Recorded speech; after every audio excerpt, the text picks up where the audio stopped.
मुलंही जातात सोडून. व्हॉट्सॲपवरती बऱ्याच वेळेला फिरणारी ही कविता म्हणा किंवा मुक्तछंदातला हा लेख म्हणा, हा माझा एक अत्यंत आवडीचा लेख आहे. त्याचा लेखक, कवी, कवयित्री जे कोण असेल ते माहिती नाही. तेव्हा त्यांची क्षमा मागत वाचण्याचा हा प्रयत्न. नाव आहे मुलंही जातात सोडून.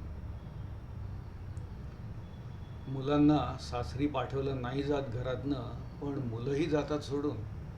आपलं घर, खोली, गल्ली, मित्र, गाव, शिक्षणासाठी, नोकरीसाठी, पोटा पाण्यासाठी. आदल्या रात्री कूस बदलत बिनझोपेचा कणनकण घराचा साठवत राहतो उदास डोळ्यात. आपलं जग मागे सोडताना, सर्टिफिकेट आणि कपडे सुटकेसमध्ये भरताना, भरलेल्या छातीत मनाचं मेण होताना, आपली बाईक, बॅट आणि भिंतीवर लावलेले आवडत्या नायकांचे पोस्टर डोळे भरून पाहत, ओलसर डोळ्यांनी कसनुसं हसत मुलगा घराबाहेर पडतो. मुलांची पाठवणी होत नाही घरातून, पण मुलंही जातात घर सोडून.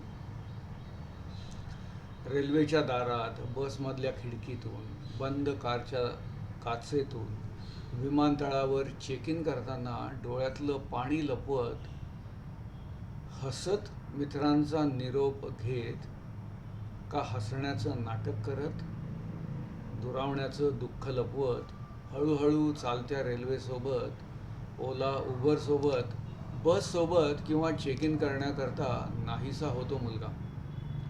मुलांची पाठवणी होत नाही घरातून, पण मुलंही जातात घर सोडून. आता ऐकू येणार नसतात मित्रांच्या बोलावण्याच्या हाका, वाजणार नसतात दाराबाहेर खुणेचे हॉर्न. घराच्या गेटवर आता जमत नाहीत मित्रांच्या हास्य कल्लोळाचा मेळा. उंबरठा ओलांडताना घराचा त्यालाही रडावंसं वाटतं. आईच्या गळ्यात पडून पुन्हा मूल व्हावंसं वाटतं. पण जबाबदाऱ्यांचा बंधारा अश्रूंची वाट अडवतो मुलगा, मग साऱ्या भावना खोल छातीत दडवतो. मुलीच्या पाठवण्याच्या कौतुकात, माहेर तुटण्याच्या दुःखावर शेकडो गीतं लिहिली गेलीत, पण मुलं मात्र घराच्या अंगणातून बॅग घेऊन शांतपणे निघून जातात. एखाद्या अनोळखी शहरात, जिथं कोणीही त्यांची वाट बघत नाही, अशा कुठल्याशा एखाद्या घरात. मुलं मुळातून दुरावण्याचं दुःख शांतपणे सहन करतात. हो, हे खरंच आहे की मुलांची पाठवणी होत नाही घरातून, पण मुलंही घर सोडून जातात. मुलंही घर सोडून जातात.